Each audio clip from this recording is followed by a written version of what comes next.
Back in 2017, our law firm pulled in a grand total for the year of $155,000 and change. Tracy, my wife, the attorney, was really doing it pretty solo. I was helping in the evenings and weekends, but I was juggling my full-time engineering job back in 2017. Plus, we had a newborn who was 11 months old when the law firm was started, and so you can imagine all those adventures of the first year. We were working crazy hours. Tracy would handle all the client work, the vision where the law firm was going to go, and then I'd jump in after my day job and kind of do what I could with the boring business stuff. Bookkeeping, writing checks, trips to the bank when I could, if I could take a half day off, computer equipment, IT, the website marketing. And to be honest, I was doing this till midnight, 1 a.m., 2 a.m., pretty much every single day. But here's the thing. We had no roadmap. Like, we didn't know how to set prices. We didn't know the best clients to go after. And by the time December 31st hit, I remember thinking, wow, we actually did this. We made $155,000 in revenue. Maybe this can work. It was a legitimate roller coaster. So fast forward to 2025, in the first 23 days of the year, we just hit $159,000.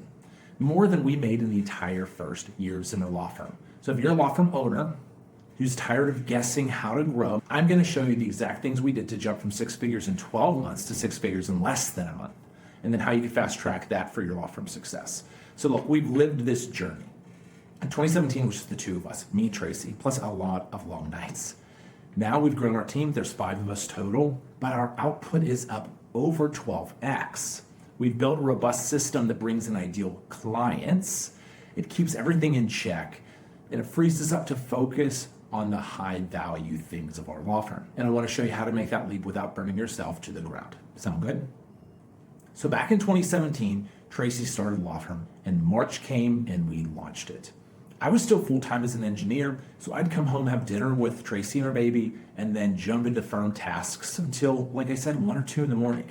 Look, there was no blueprint. We were just figuring it out on the fly. It was really hard. Okay, and that is a lot of why I created this, was to take things that I learned the hard way and give you this blueprint so that it can speed you up. When I look back, when we hit $155,000 revenue by the year's end, it felt like a big success. And when you look at then after expenses and all of that, we ended up making more. Like, Tracy made more that year than she had made previous years working for other people. It was a success and it was really exciting. But at the same time, it was friggin' hard. We realized if we did that well with no roadmap, what could we do if we actually started to optimize everything? And that's really what this journey is about. So as you fast forward to 2025, what we just did, I kept a close eye on the metrics like I always do. And we got to middle of January, started going, I'm pretty confident this is going to happen. So I started checking in. And it was really exciting to see that this was going to happen. And we broke through the 100, did more than 155,000 in a month, not just in a month, less than a month. It felt incredible to see that come through. And it was really good to see how this has paid off. And despite a 12x increase in revenue output, our staff only grew from 2 people to 5, which says a ton about our systems and processes. And when you systematically optimize, you don't need 12 times the manpower to see 12 times the revenue. That's a big takeaway here. And I wanted to kind of show this double-edged sword of growth. So in those early days, Tracy did all kinds of, she would travel to people, she went to advisors' offices, and the work was at a heck of a discount. Now, it's easy to look back and go, should have been higher, and we certainly have raised prices a lot since those early days. But the flip side was, it kind of got her out everywhere, and it started building this hyper network where we were able to do work all over the place and show how we were different, how we were unique, and how we were doing a great job. And so it's one of those things where I wish we would have maybe raised prices faster, but those early years, that was part of kind of getting out and going. Another thing, though, that we did was back in 2017, most people that needed estate planning were considered a good fit for us. Like, if they needed it, we were trying to get them to say yes. And we were back then even doing estate planning, some light litigation. We did a lot of random one-off projects too. Like, if you needed something, we tried to find a way to be able to help. What's crazy is that wastes a lot of time. So when you're not doing the exact same thing over and over, you're kind of recreating the wheel every time. And we did that for several years. Like, now we focus on very specific types of clients with very specific needs. And if it fits into one of those buckets, we do it. And if not, we have the discussion then of, do we do it at all? And if we do, it will be an absolute premium. Another thing was coming from my engineering background, I always liked systems. Like I think in a systematic way. But in 2017, 2018, it was kind of such an all hands on deck that didn't get a ton of our effort. We definitely had systems and things in place, but starting around 2019, we really doubled down on starting to redesign how we were doing things at the law firm. Again, we had success, things were working, and we had systems and SOPs in place, but that's then where we went, whoa, could we do even better? And what's crazy is we look back now what we were doing in 2017, 2018, and often we laugh at how clunky it was or what the deliverables looked like. We were really proud of them at the time, but now with where we are now, we go, I can't believe that was it. And we keep iterating. Well, truly, my hope is in 5 more years, in 2030, we will look back at 2025 and go, I can't believe that's what we did back then, right? And that's a good thing when you have this constant improvement cycle. So another thing that started, and I've done a video before on this, but back in 2019, I had this hunch. It was like, we are busy, but the numbers aren't showing any growth. And I didn't know why.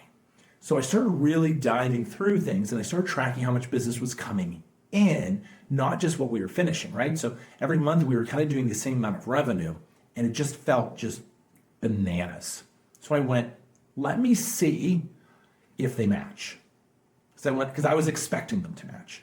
And it turns out we were getting about 50% more work in than we were doing. And all of a sudden we had this huge backlog. And I remember having this aha moment, ran into Tracy's office going, you're never going to believe it. We're sitting on $175,000 worth of extra work right now. And she kind of went, wait, what? The craziness you've been talking about, I can put a number to it now. And it was a huge game changer to see this.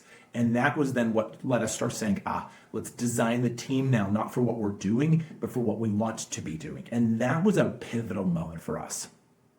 Another thing that I like to talk about is that SOPs to me are kind of like the owner's manual of a car. They tell you how to run the car, but if you want a better, faster, more powerful car, you have to redesign it. And starting in 2019 and through 2020, 2021, we really had a big redesign of the car, of the law firm.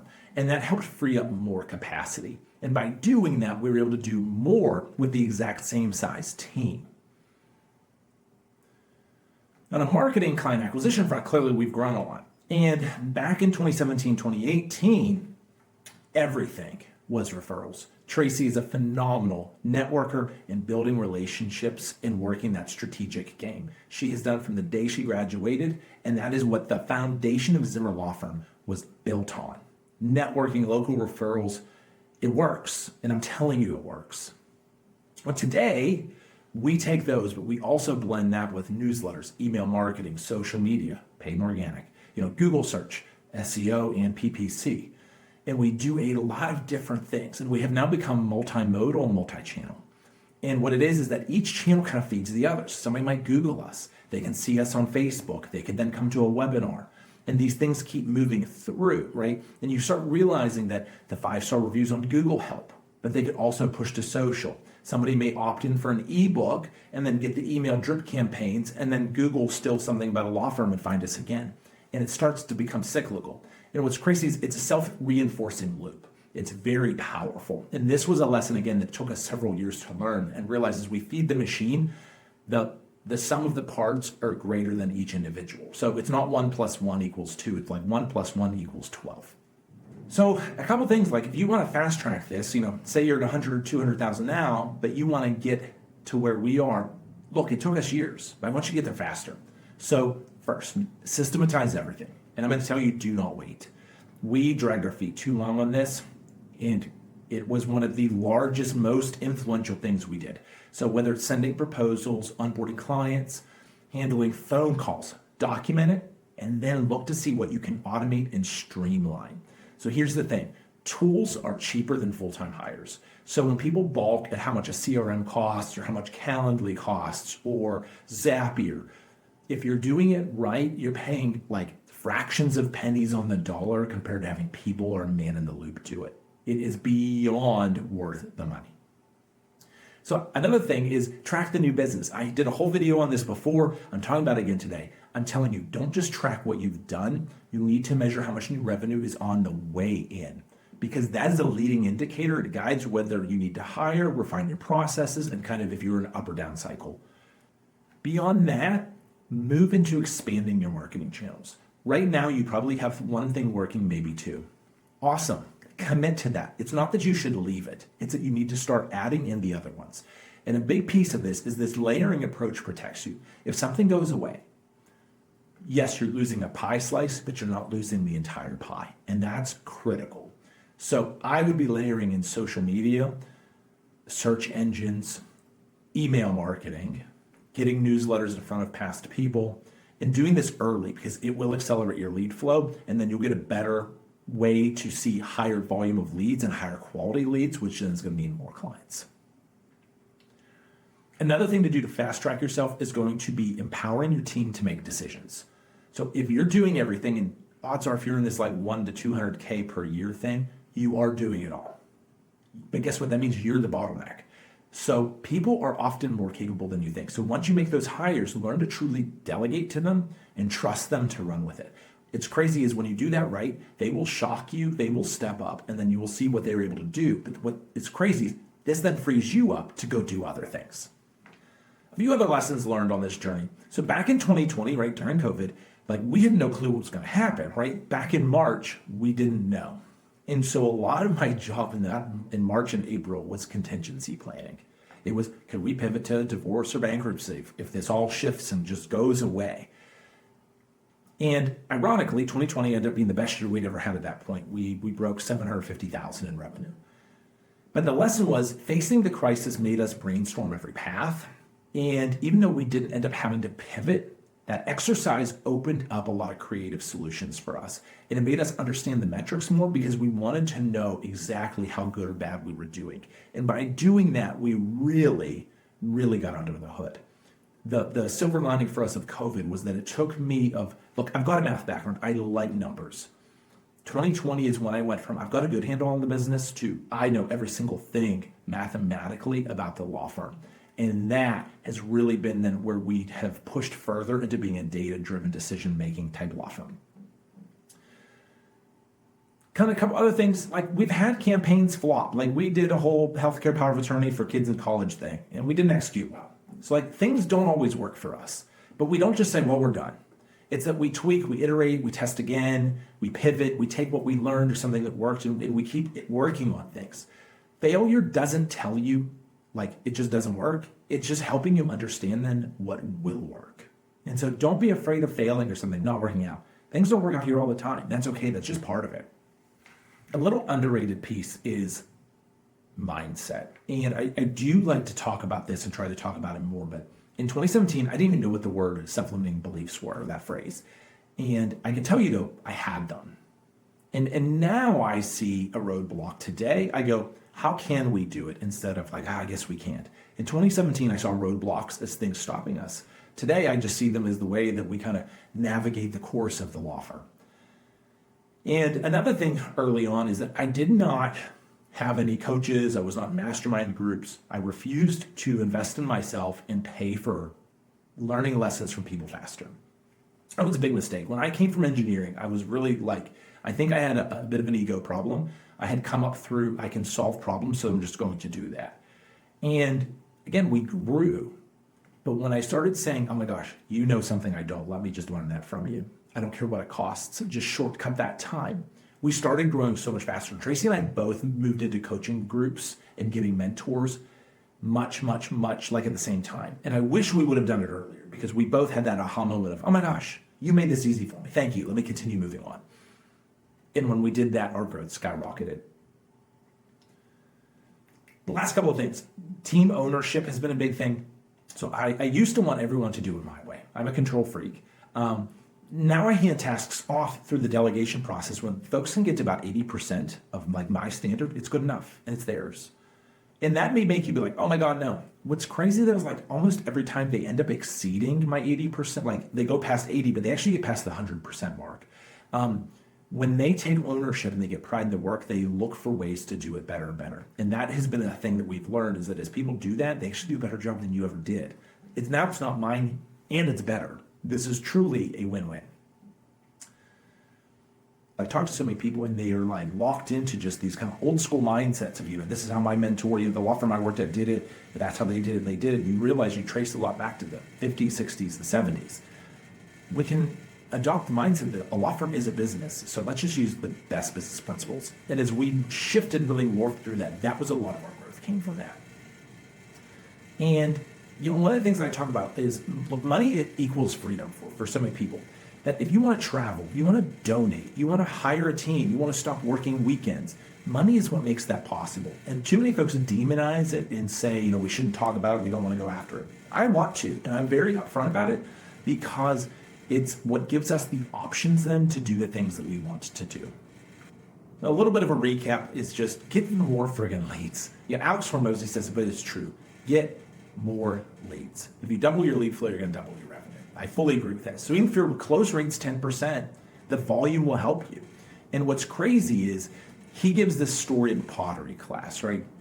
There's two groups in the pottery class. So group A has to design or make a pottery jar, and will get graded on making the one jar. They just have to make one jar through the entire class. The other half of the class will get graded on the sheer number of jars they make. So it doesn't matter how good it is, just however many they make, the more that they get, the better the grade. So what's crazy is group A, right, they make one each. Group B, they're making like 1,000 pots each. To a person, group Bs are better than group As because it comes down to repetition. And you will see that a lot of people, I think, are afraid to get more leads. They feel like it's going to be work. And then they go, well, what if I don't close them all? So what? You will learn. Right? Right now, you might be getting 10 at-bats a month. Let's make it 100. Let's make it 200. When you get that kind of repetition, you will get better. And when you get better, you will then close more. You'll be able to get a higher premium, and you will not just grow, but you will exponentially grow. The goals for us moving forward are consistent $250,000 and $300,000 months. Pushing past $3 million in annual revenue. Right? That's what we're heading towards. And it's fun to document this together. Will there be bumps? Yes. But we keep iterating until we get it right. We don't quit, and I know if I don't quit, I can't lose. So look, if you're stuck in a DIY mindset, if you're just taking everything on, maybe you're undercharging or you're just relying on a singular marketing channel, you will burn out before you ever cross 6 figures in a month. You will hit a plateau and kind of get stuck. But if you systematize, you track new business, and you expand marketing early while building a culture of ownership with your team, you can replicate and even exceed our journey. And that's what I really want to see for people, right? Jumping from 155,000 in a year to under 23 days was cool.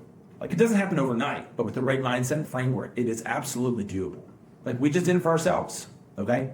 And then here in January, we're already past that. So I have 2 people with a baby, a full-time job in engineering, a brand new fledgling business where we didn't really know what the heck was going on, can do it. You can do it too. So stick with me, and I'm going to show you how we're scaling even bigger without sacrificing our sanity.